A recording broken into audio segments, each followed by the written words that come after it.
Colorado family, I know you guys know this already, but we just lost one of our greatest defensive minds, our defensive line coach, Damione Lewis. When we step out on, my name is Damione Lewis. I'm the defensive lines coach, defensive tackles. Ready, go, run out, boom, there we go, boom, there we go, boom, there we go, boom, boom. I've seen Coach Lewis, Adam got one for him. Yeah, Coach, what have you seen out of your group this preseason? I've seen us come a long way from where we were in the springtime. You know, we're bringing a bunch of guys in from different schools and trying to get them to buy into one system.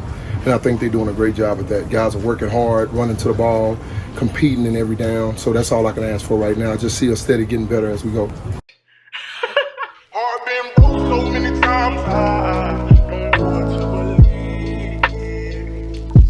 Mama say it's my fault, I wear my heart on my sleeve. Niggas bless up on my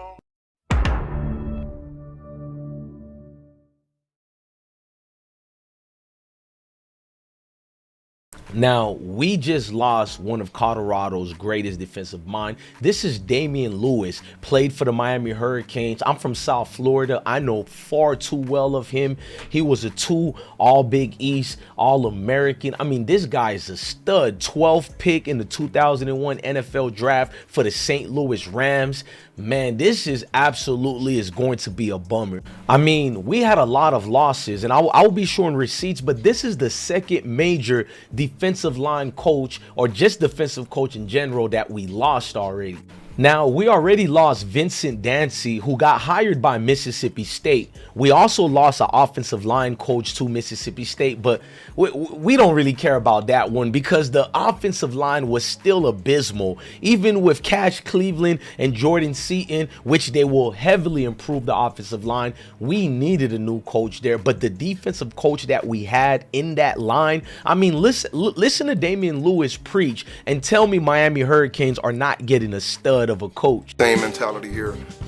When you going forward and you low, ain't a in the league gonna be able to block you. I want our guys to have the mentality that we're gonna go out and outlast people. Finish! Finish!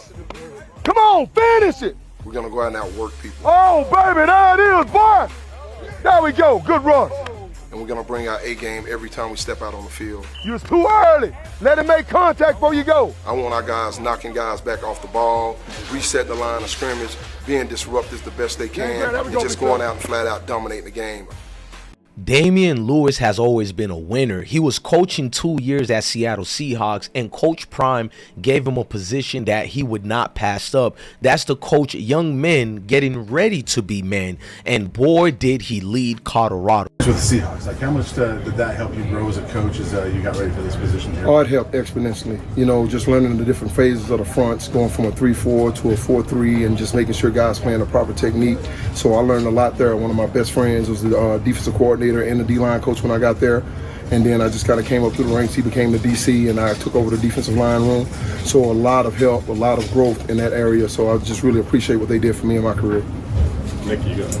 How did this job? You guys got to remember, a lot of people like to say our defense wasn't that good, it wasn't that savvy, because Shedeur, having a cerebral mind that he had, he made the offense look so good. I know Travis Hunter is gifted as well, but no disrespect to Travis Hunter, we still seen Shedeur perform without a Travis Hunter, even when Travis got injured with the Jackson State University team, also with Colorado. Shedeur never dwindled his talent in the Power 5. You got to remember that part. So the defensive line was the people we needed up in that front of the trenches. We seen them become from a liability to the core reason why we won those 9 games. And honestly, we could have won 12 games if we're being for real. I mean, paying attention and looking at what Coach Prime is building up, who's the next coach?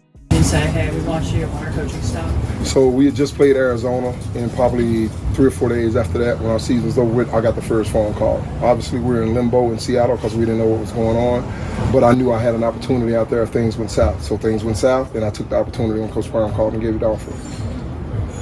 Something like going from the NFL to college. What's different, and what have you maybe liked better about working with college guys? For me, it's just been the early on, like in the spring, just kind of tempering expectations because you know you got a lot of young kids. These are not men yet. So just getting them to play the way you want to and using the proper language and the proper style of coaching to reach them. coming from the NFL is, I'm gonna tell you 3 or 4 times, and then, we're going to do something about it.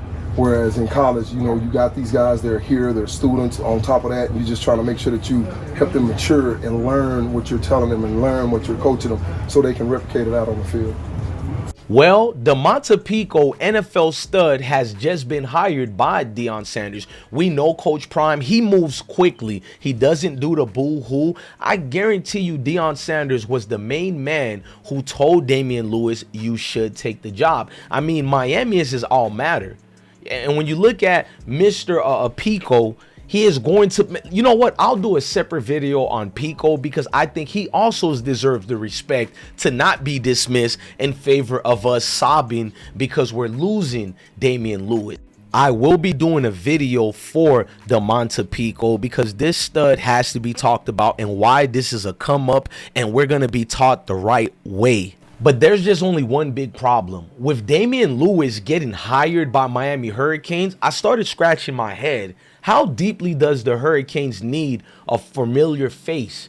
And with Warren Sapp in the thick of things at Colorado, we're hearing rumors that Miami Hurricanes are desperately trying to get Warren Sapp to go to Miami Hurricanes. Now, I don't care what you guys say. This guy may not be the leading coach of the defensive team for Colorado, but he is the face and the voice of that defense. It's one of the worst rush defenses in the country last year. How do you guys go about correcting some of those things, especially with this new personnel? Luckily for them, I wasn't here last year, so that doesn't pertain to me. And I know we're going to go and get after the quarterback. So when you go about trying to fit the run better, what are things you focus on? I just take from my experiences. You can't be a good defensive line if you can't stop the run game. So that's always going to be a challenge. So every week, number one rule, we stop the run. So that's going to be our focus, and then after that, we earn the right to rush. Troy, you got one? What I mean by that, you can't purchase or hire a guy that brings the value that he brings to a team. Now, forget about the incident with the law enforcement, and I think it was in Hillsborough, Tampa. Your boy Warren Sapp is about to win a major lawsuit. You guys can go Google check it and go check that video out. But I'm much more rather talk about the extent and how far Warren extended the, I don't know how to properly say it and articulate it without getting in trouble, but he let his sack hang out with that defense. You get a Warren Sapp on your team, there is no defensive player that would embarrass themselves by not giving their all. We'll be right back after this commercial break. For this commercial break, we would be sharing Black History Month with Mrs. Jasmine Crockett. We're going to introduce you to who she is and why you should care. From civil rights attorney to the halls of Congress, Jasmine Crockett's journey embodies a new generation of leadership in American politics. Born in St. Louis, Missouri, she would forge her path through law and justice to become a powerful voice for change. Before entering politics, Crockett built her reputation defending civil rights cases, representing protesters, and fighting for criminal justice reform. As a civil rights attorney in Texas, she took on cases others wouldn't touch, standing firm against systemic injustice. In 2020, she entered the Texas House of Representatives, quickly emerging as a fierce advocate for voting rights. During her first term, she filed the most bills of any freshman legislator, focusing on criminal justice reform, voting rights, and protecting civil liberties. When Congresswoman Eddie Bernice Johnson chose to retire, she personally endorsed Crockett as her successor. In 2022, Crockett made history, becoming the first freshman member to serve as the Congressional Black Caucus's leadership representative. In Congress, she continues her fight for justice, taking on voter suppression, standing up for reproductive rights, and pushing for police reform. Her legal background and grassroots experience bring a unique perspective to Washington. Jasmine Crockett represents a bridge between the civil rights battles of yesterday and today's struggles for justice. As she often says, the fight for justice is not just in the courtroom, but in the halls of power where laws are made.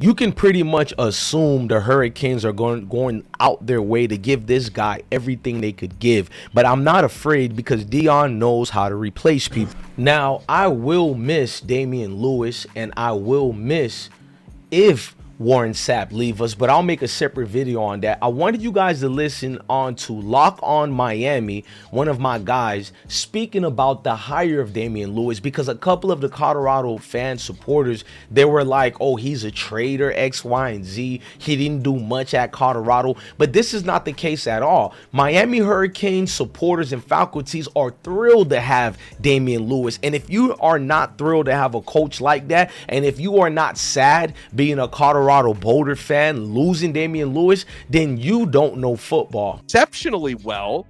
Damian Lewis checks off the other boxes as well. And even if he hadn't played at Miami, I would still be excited about this hire because he starts his coaching career defensive line coach for the Seattle Seahawks. Quality NFL experience for 3 years.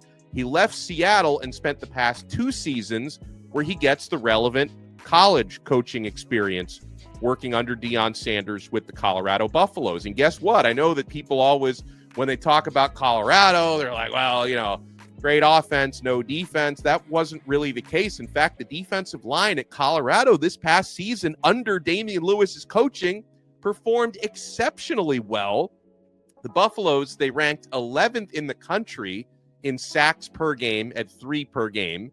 And inside the Big 12, they were at the top in the important categories of the unit that Lewis coached, the defensive line. Colorado totaled 34 sacks, 79 tackles for loss, both of which led the Big 12. Now, since we brought Warren Sapp name, one thing I did like is Damian Lewis basically ingratiating himself to Warren Sapp and letting people know that Warren Sapp should take the lead next. He didn't say it in that way, but he let people know how he's been a fan of Warren Sapp, and he knew Warren Sapp since he was 15 years old. They both went to the same school, Florida brothers. Why wouldn't he triumph with Warren Sapp? But Warren Sapp is in a position where he's still learning. But let's listen to Damian Lewis speak on his friendship and the values and things he has gained and learned from Warren Sapp. Working with Coach Sapp feels like he's... How's it been working with Coach Sapp? Feels like he's bringing a lot of positive energy to the room. What has that partnership been like for you? It's been cool. You know, Sapp is a Yellow Jacket guy. I've been knowing Sapp since I've been 15 years old because I grew up a Hurricanes fan.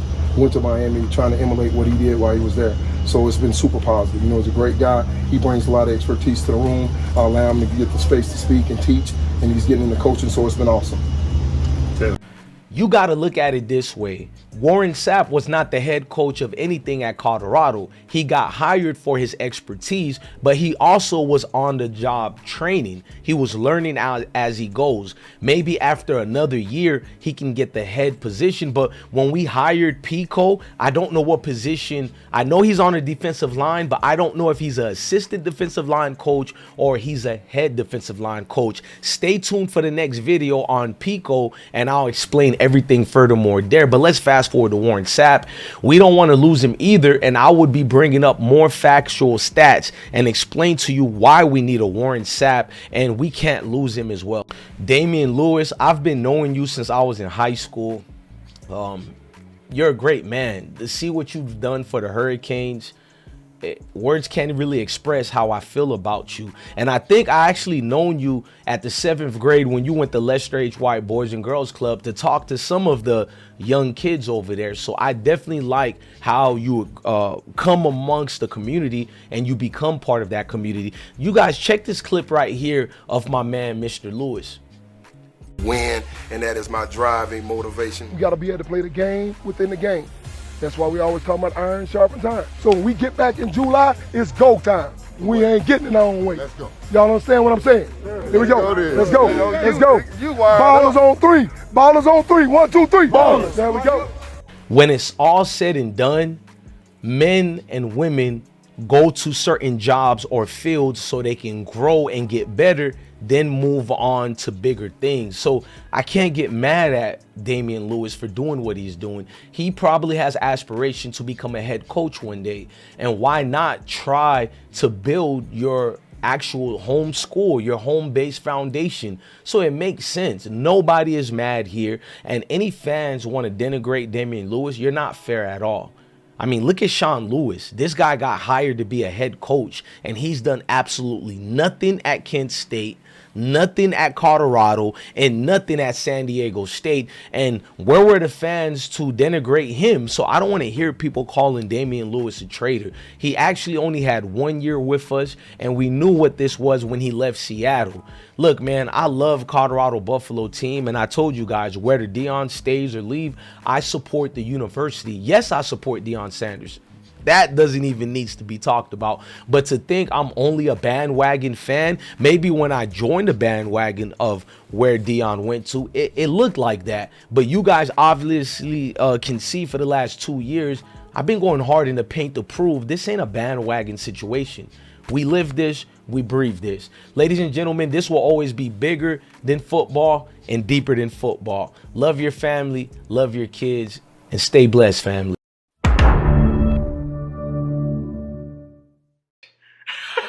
Heart been broke.